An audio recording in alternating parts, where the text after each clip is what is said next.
안녕하세요. 반갑습니다. 1월 10일 주일 예배의 말씀은 요한복음 14장 4절로 6절 말씀입니다.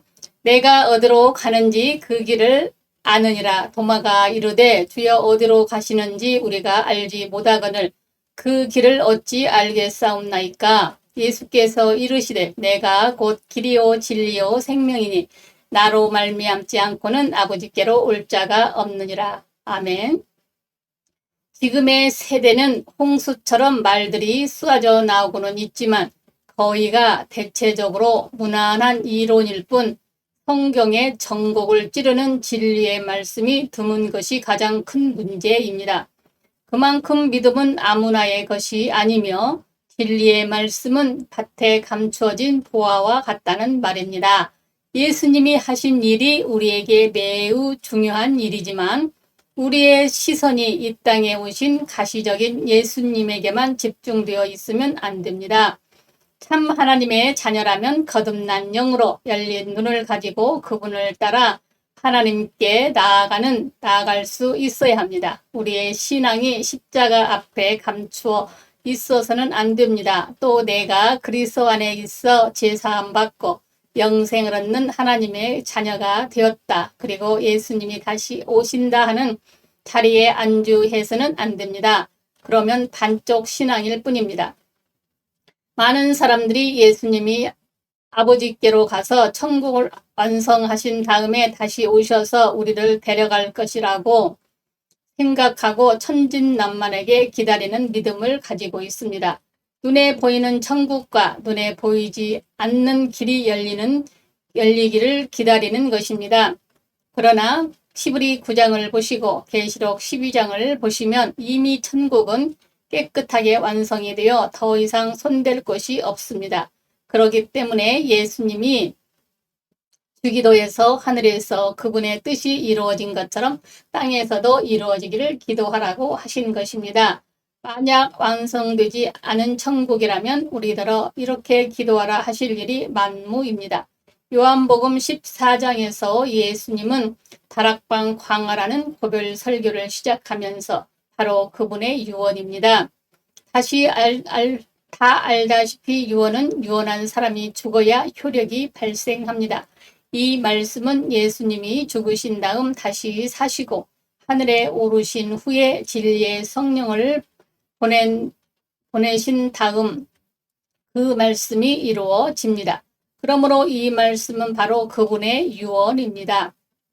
여러분, 예수님이 하나님을 믿는 것처럼 나를 믿으라. 나는 너희를 위하여 처소를 예비하러 간다. 그리고 난 다음 다시 와서 너희를 영접하여 나 있는 곳으로 데려가겠다고 하신 말씀이 언제 이루어지겠습니까? 간곡히 당부드리는 말씀은 신학적인 용어의 예수님의 초림 또는 재림이라는 말로 그분을 다 설명할 수 없다는 사실을 아시기 바랍니다.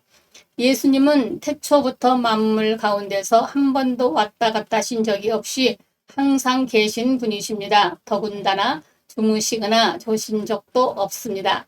그런데 초림과 재림 이렇게 그분의 나타내심을 자르듯 구분하는 것은 우리에게 그분이 나타내 보이신 것을 강조하는 것일 뿐 그분의 존재를 제대로 설명하는 내용은 아닙니다. 그러므로 재림이라는 말은 파루시아 곧 내림이라고 이해하셔야 합니다. 그리고 예수 그리스도를 사람들의 말에 의한 자신의 의식으로 제한시키지 말아야 합니다. 이건 사단의 무서운 회개입니다. 인간 예수, 이적과 기사의 예수, 십자가에 매달려 계시는 예수, 하늘에 계시는 예수, 다시 오실 예수, 부분적으로는 다 맞는 말씀입니다. 그러나 다 온전한 예수 그리스도의 설명은 아닙니다. 여러분에게 강력하게 권합니다. 예수 그리스도를 생각할 때에 언제나 태초 안에 계신 말씀 요한복음 1장 1절로 생각하십시오. 그분은 만유시며 만유의 근원이십니다. 어디나 언제나 계시는 하나님이십니다. 다만 우리를 구원하시기 위해 인간으로 오시고 죽으시고 다시 사신 다음에 하늘에 돌아가셨으며 마지막 심판에 다시 오실 것입니다. 잘못하면 마리아처럼 자신의 친구로만 생각하고 부활체이신 그분을 붙잡으려 할 수도 있습니다. 우리는 자신의 작은 믿음의 그릇에 그분을 집어넣으려 해서는 안 됩니다. 그분은 한때에는 인간이셨지만 인간이 아닙니다. 그분이 우리의 가시권에 들어오신 분이시지만 그분은 만물 중에 존재가 아니라 만물을 창조하시고 다스리시는 하나님이십니다. 그분은 잠시 육체로 오셨지만 이제는 다시 그런 모습으로 우리에게 나타나지 않으실 거룩한 영이십니다. 지금은 계시의 시대입니다. 세상은 밤이지만 택한 바다 부르심 받은 사람들에게는 낮이요 빛의 시대입니다. 육신으로 오신 예수님은 만민이 다 볼 수 있는 분이지만 영으로 임하신 그리스도는 아무나 볼 수 있는 것이 아닙니다. 오직 하나님께로 난 자 하나님의 계시를 받은 자만이 볼 수 있고 그분이 계신 곳이 어디며 그분께로 가는 길이 어디인가를 알게 됩니다. 바로 성령의 사람입니다. 성령의 가르치심과 생각나게 하심의 은총을 받고 있는 사람입니다. 그러나 믿음으로 의롭게 된다는 내용만이 아니라 믿음으로 그리스도의 의가 자신 안에 능력으로 나타나야 하는 것입니다. 그리스도의 빛이라는 말보다 그리스도의 빛이 자신의 심령 속에서 생명의 능력으로 역사해야 합니다. 나아가서 하나님의 사랑이라는 지식만이 아니라 자기 속에 계시는 그리스도로 말미암아 사랑으로 역사하는 믿음을 체험하는 신앙이 되어야 합니다.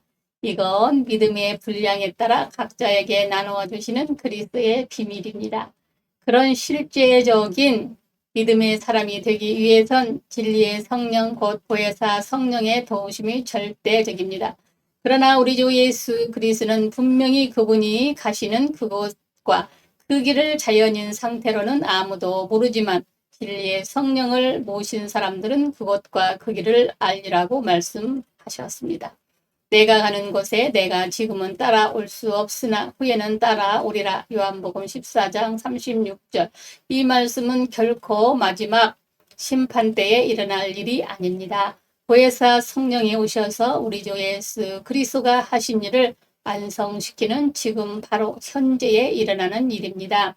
그렇기 때문에 아직 육신에 갇혀있는 도마에게 예언으로 말씀으로 주신 내가 곧 길이요 그 진리요 그 생명이다. 나를 통해서만 아버지께로 올 수 있다라고 이 말씀은 우리에게 천금보다 더 귀중한 보물지도입니다.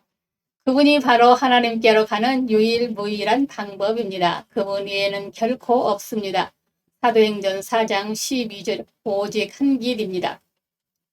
또 그분만이 진리이십니다. 그분이 죄 지은 인간을 구속하시고 하나님과 교제케 하시는 진리의 하나님이십니다. 오직 한 분뿐입니다. 그리고 그분을 통해서 하나님의 생명을 공급받습니다. 하나님과 같은 영, 같은 생명을 가진 다음에야 하나님께 나아갈 수 있는 것입니다.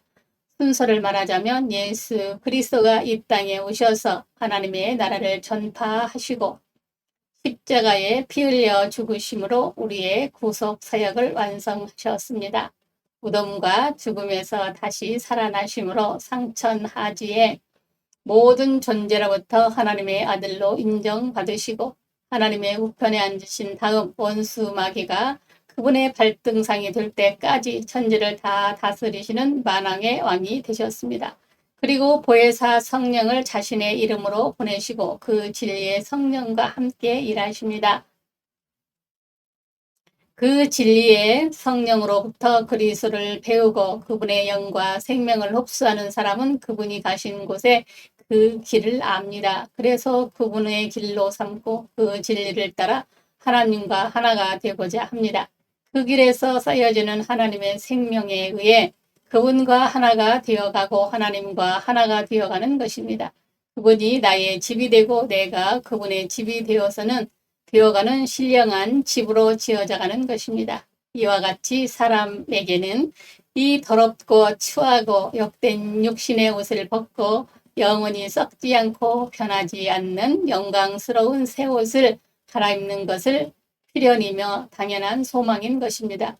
이 놀라운 구원의 잔치에 초대된 여러분들의 존재를 귀하게 여기고 잘 사용하시기를 바랍니다. 감사합니다. 우리 주 예수 그리스도의 이름으로 사랑하고 축복합니다. 아멘.